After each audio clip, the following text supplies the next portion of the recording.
Hi everyone, welcome to your Unit 3 review, multiply and divide rational numbers. This will be your unit test that we're going to go over at the end of Unit 3. So congratulations on completing another unit. You made it.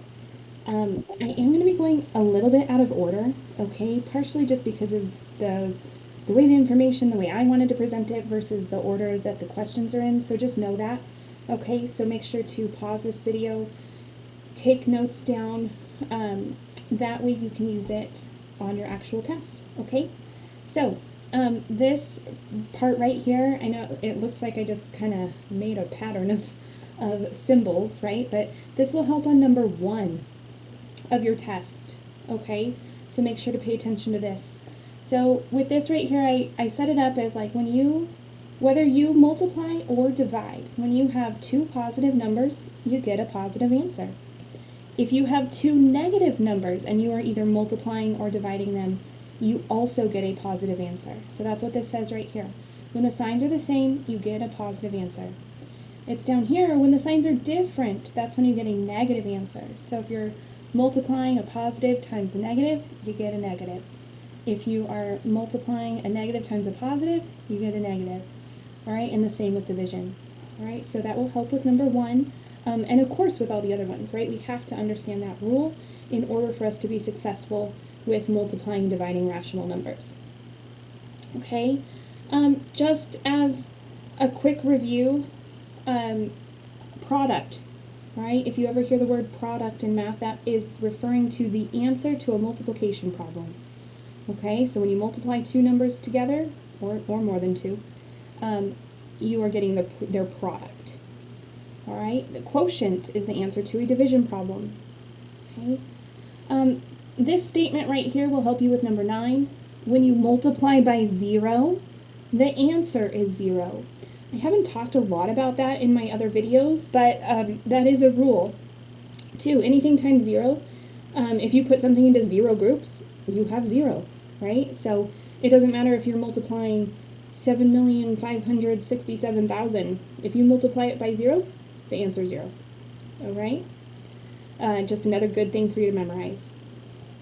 This example right here that I'm going to go over, this is going to help you with number 5 on your test and number 8. All right? So converting a fraction to a decimal. So if I want to convert 3/4 to a decimal, okay, really every fraction is a division problem.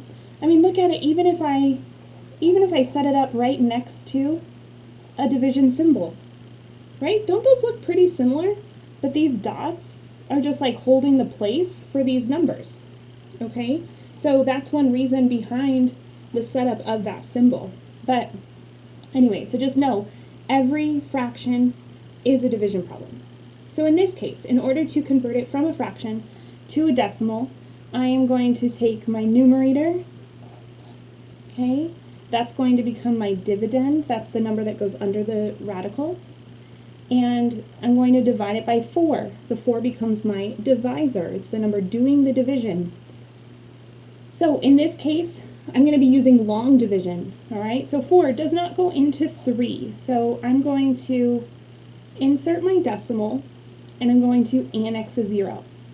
Now that my decimal is in my answer, I can actually ignore it. I can treat this like the number 30, okay? And 4 does go into 30, all right? But although I'm treating it like that, really I haven't changed any part of the problem, right? Because 3 is the same thing as 3.0. So, anyway, back to this. 4 goes into 30 7 times. 4 times 7 is 28. So I'll subtract that out. I have 2 left over. Well, 4 doesn't go into 2, so I can go ahead and I can annex another 0 and drop it down and treat that like it's the number 20. 4 goes into 20 5 times. 4 times 5 is 20. So I have 0 left over. And so this is my decimal. So I could say that 3/4 is equivalent to or equal to, that should be a 7. 3/4 is equivalent to 75 hundredths. right? And that makes sense too. Think about how those are connected, right? In a dollar, you have 4 quarters, right? If you have 3 of those quarters, you have 75 cents. And this is how that's represented as well. Okay? So that's just a little bit of a real life connection. Okay, from this point on, all of the numbers, they're going to be numbered identical to the question number on your test, but I've changed the numbers. So, exact same setup, all right, exact same process, but you're going to do it on your test with different numbers. So number 2, a submarine is positioned at a depth of 30 feet below sea level and ascends at a constant rate of 2 feet per minute. What will be the submarine's depth after a 10-minute ascent? So there's a few things that we need to know and understand going into this problem. First, let's see, it's a submarine. Most of you probably know that submarines go below water, right? And this particular submarine is 30 feet below water, all right, below sea level. This word right here, ascends, and it's also right here as ascent, okay? We need to know what that means in order to understand how we're going to solve this problem. So ascend means to go up, right? If an airplane is ascending, it's going up into the air. If an airplane is descending, that means it's coming back down.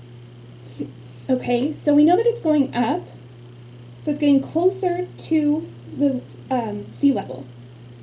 All right, now we could draw a picture. There's my ocean, right? I'll say that's sea level. That also kind of represents like 0.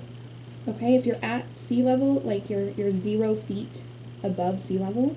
Okay, so if we're thinking number line, this would be 0. Going up would be positive numbers. Going down are negative numbers.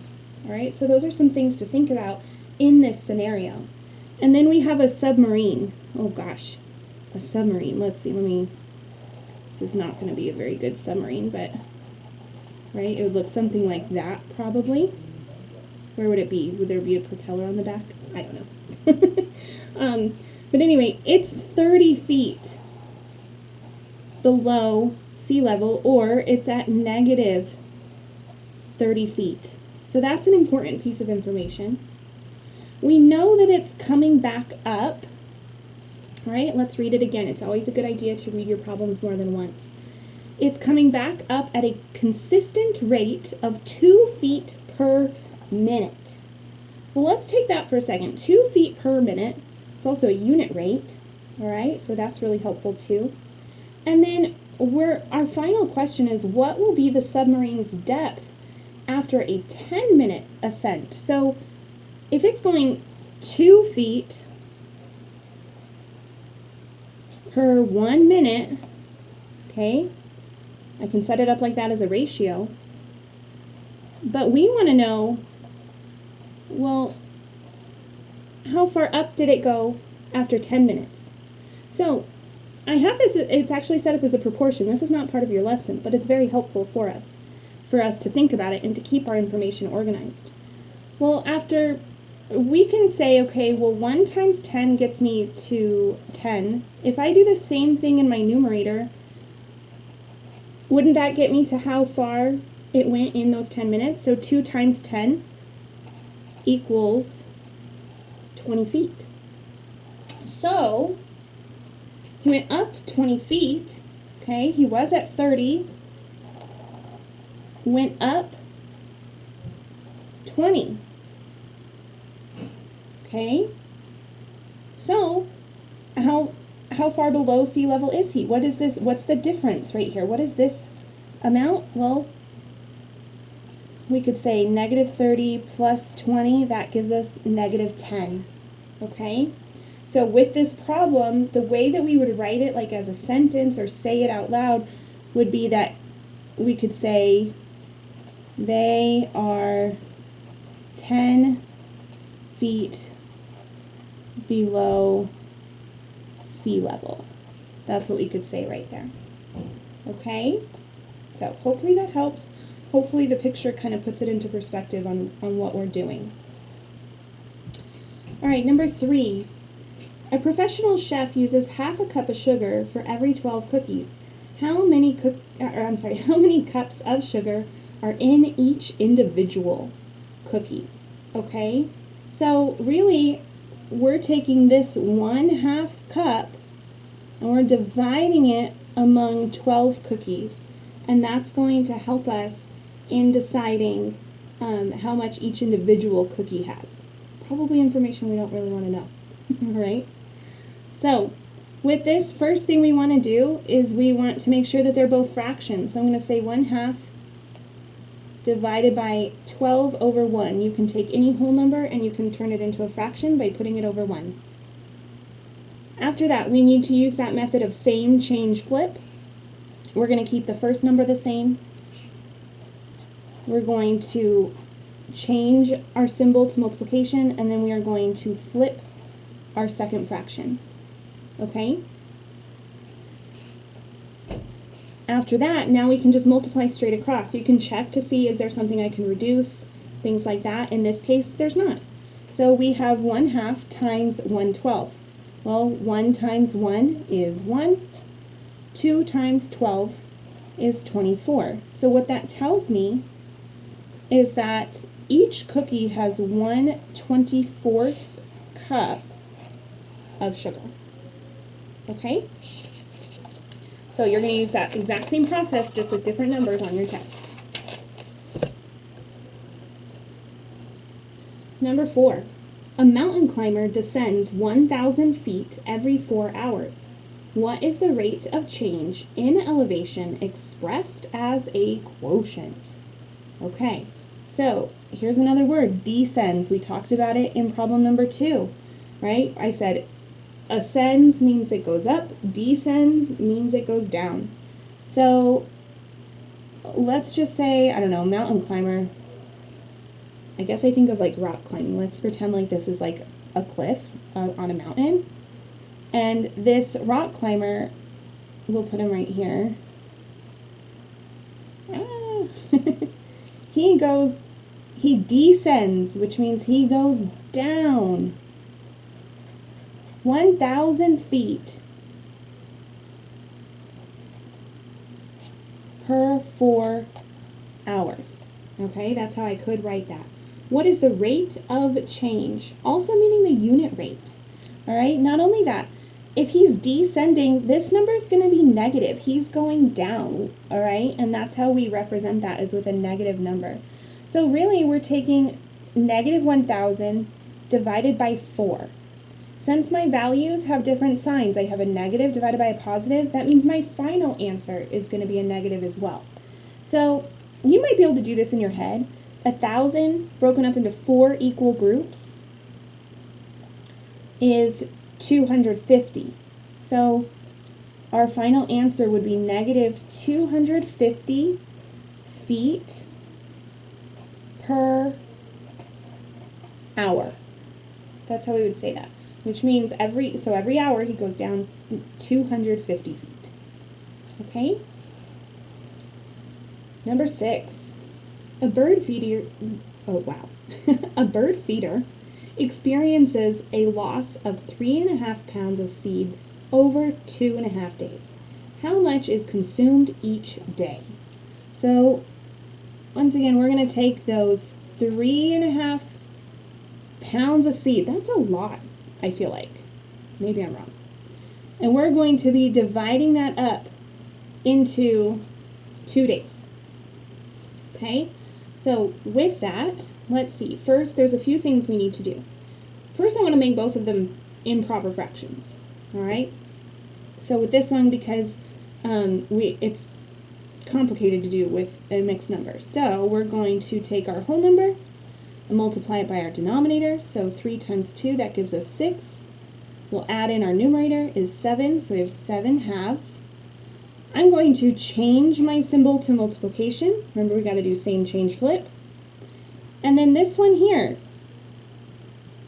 we can write this as a fraction as 2 over 1. So if I'm going to flip it in my expression, I would write it as a half. Now I can multiply straight across. I can also check, is there anything that I can reduce? In this case, No. So multiplying straight across, we've got 7 times 1 is 7, 2 times 2 is 4. So I'm left with an improper fraction. I can go ahead and put it back in a mixed number form. So 4 goes into 7 one whole time with 3 left over out of 4. So that would be 1 3/4 pounds of birdseed. Okay? Now I'm not going to write it as a negative, even though it's losing that much each day, or it's being consumed. But you can't have negative birdseed, right? That's like a tangible thing, and so that would just be a positive value. You could say, 1 3/4 is being consumed each day. Okay, number 7. In a half minute, Tamara's car traveled 1/4 kilometer. What was the rate in kilometers per minute of her car? Okay, so we have 1/2 minute going 1/4, right? So what was the rate in kilometers per minute? Well, if we have a half a minute, how many half minutes does it take to make a whole minute? That would be 2. So really we're going to double it to get to our kilometers per hour. So I can take the quarter and multiply it by 2, okay? Well, when we're multiplying, it's good to have both of them in fraction form, so I could rewrite this as 1/4 times 2 over 1. And then I can, if you want, you can multiply straight across. Maybe you recognize that we could reduce by 2 already. But if we multiply straight across, we could say 1 times 2 is 2, 4 times 1 is 4, so 2 over 4. Well, both of those divide by 2. Okay, which brings us to 1/2. So we could say that she goes 1/2 kilometer per minute. Okay, and this one is actually this is taken from a state testing question. So this setup and understanding how to work with those numbers in rates is really important. All right, last one. Number 10. On your test, this does require you to explain. All right, so make sure that you are explaining in 1 to 2 sentences. On the last test, those of you, if you didn't do that, then you didn't get full credit. Okay? All right. A water tank loses 19.5 gallons throughout a 6-hour period, or 19.5, or 19 5/10. Calculate the rate of water loss. Okay, so with that, if it's over a 6-hour period and we're wanting to calculate the rate, we want to know, so let's see, we have 19.5 gallons in 6 hours. We want to know in 1 hour, right, how many gallons is being lost. That's what we're looking for. And notice, if I want to go from 6 to 1, I could divide by 6, right? So that's what I'm going to do. I'm going to take 19.5 and I'm going to divide it by 6, which is going to get me to my answer. I'll make sure I give myself plenty of room. 19.5 divided by 6. First things I want to look for. 1, is this a whole number? Yes. Okay. This has a decimal, but being that I don't need to move the decimal point in this number, I just need to bring my decimal point straight up into my answer, and at this point I can ignore it. Now I need to think, okay, 6 does not go into 1, but it will go into 19. It'll go in 3 times. I used 18. I have 1 left over. Bring my next place value down. 3 goes in, 6 goes into 15 2 whole times. Right? 6 times 2 is 12. That's as close as I can get without going over. Subtract it out. I have 3 left over. Well, 6 doesn't go into 3, but I can annex my 0 and bring it down. 6 goes into 30 5 times perfectly. So I used all 30 with 0 left over. So what that tells me is that this water tank is losing 3 1/4 or 3 25 gallons per hour. So you could say that it is losing 3.25 gallons per hour, okay? And you need to explain this process in your answer in order to get full credit, okay? So I certainly hope this helps, and if you need something, just let me know.